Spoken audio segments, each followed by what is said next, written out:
sport is struggling too. With, right. You know, but it's been struggling, I feel like, since the last 15, 20 years. Yeah. But that's because I think America's shifted in terms of our attention span. And like how much, you know, I'm sorry, I get really excited about opening day, and then I kind of lose interest until September. Yeah. To me, September is like the golden time of sports. And what is it, 162 games? That's a lot to ask. Yeah. That's a lot to you know, Dustin's like, really? 162 games?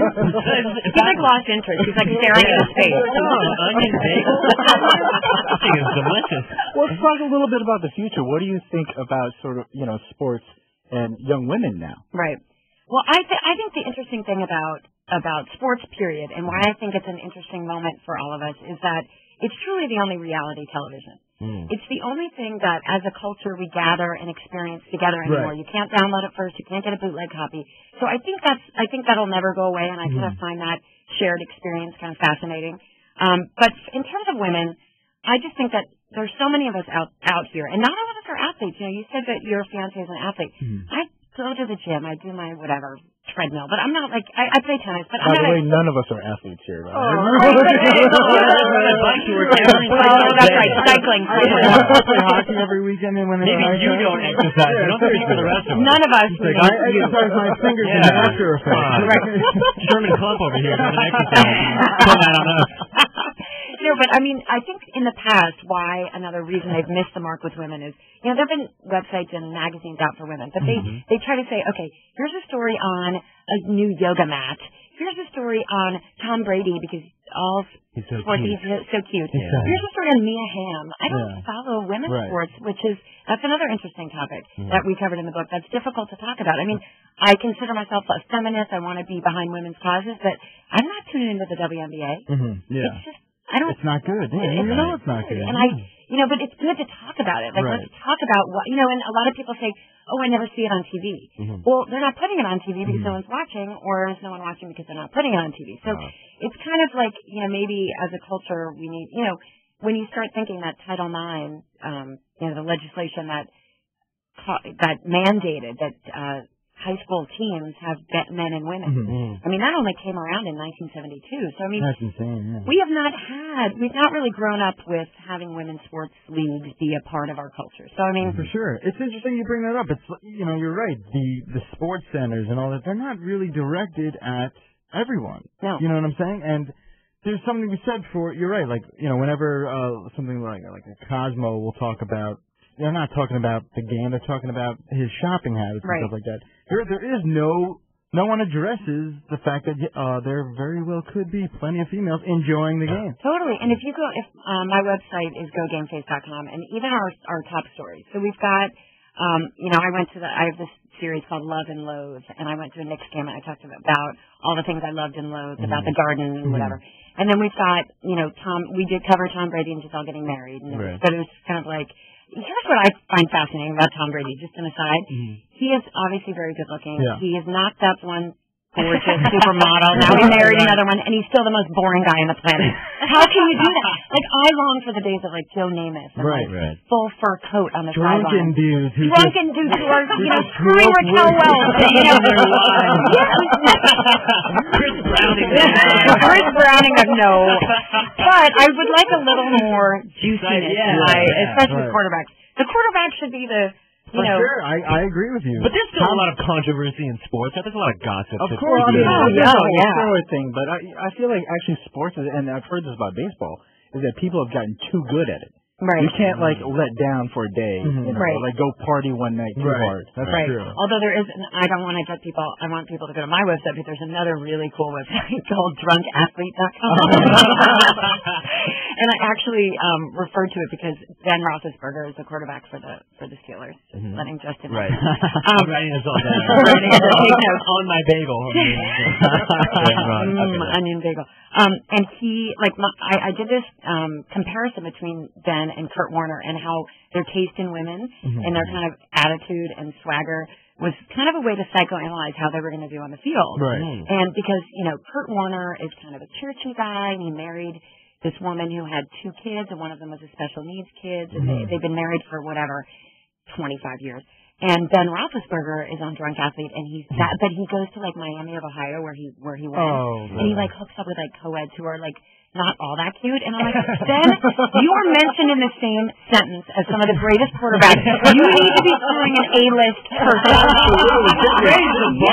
And my prediction, because I think he was dating, you guys probably watched this, he's dating this woman, she's on this show, it's called The Reaper or something on CW. Yeah. It's Kevin Smith's show, I think. Is it? I think he produced it. Okay, well, she's kind of diva. So I predicted that after the Super Bowl, when he proved that, because in the first Super Bowl he played in, he actually played pretty lousy. This Super Bowl, he was amazing. Right. So I predicted he's going to kind of upgrade to maybe a He better. He's got to get his shit together. Is that hot then, the Reaper chick? She's hot, but she's, come on. Yeah. He's got to really get his... You don't need a reality TV star. Yeah, you're the best. Go straight to the supermodel. Exactly. Knock one up, marry another one. Give Erica a call. Screw it, man. Because I was like, here's my number. All right, we're going to take a break. The book is called Game Face, the kick-ass guide for women who seriously love pro sports. You can get it anywhere. Bookstores, online, Amazon, Barnes & Noble, the whole deal.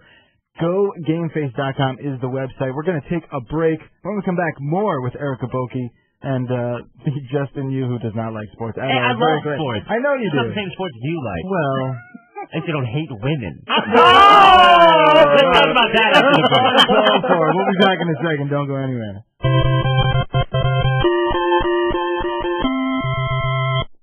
Around the world, across the nation, and in your hometown. Stay connected with your community. CBS Radio's award-winning all-news stations bring you up-to-the-minute coverage on everything you need to know. Listen live, online 24/7 at cbsradio.com.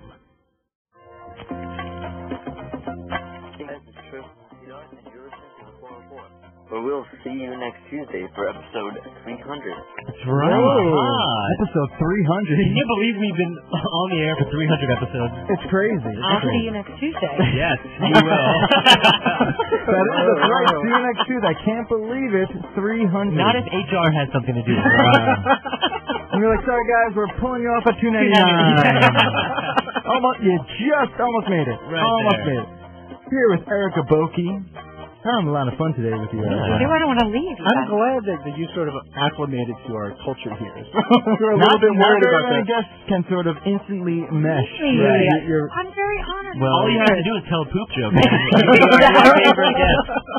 Do you have the iFart application on your iPhone? Oh, we don't. How have you not reviewed this? Man, my whole body is an iFart application. Ew.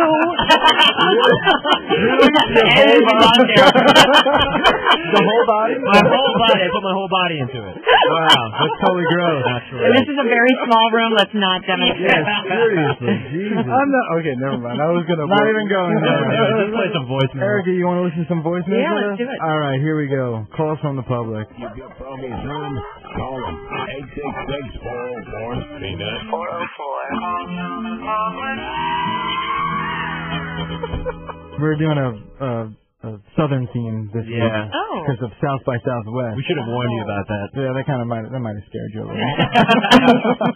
Farm animals or whatever. So we got a lot more submissions for our motto contest. They're getting good. Yeah. We're getting closer. I love how every day the quality improves. Very happy with that. It's funny because the quality improves on the voicemails, but decreases on the emails for some reason. People don't even try. The 404 listen to us. It's good. I guess. All right, first voicemail. Hi, this is Jesse from Cedar Falls, Iowa. Got an idea for your motto. The 404. This isn't the site I was looking for. That's not bad. It's funny, but like we said before, we can't really use stuff like that. No, that's but we appreciate the offer. Thanks, guys.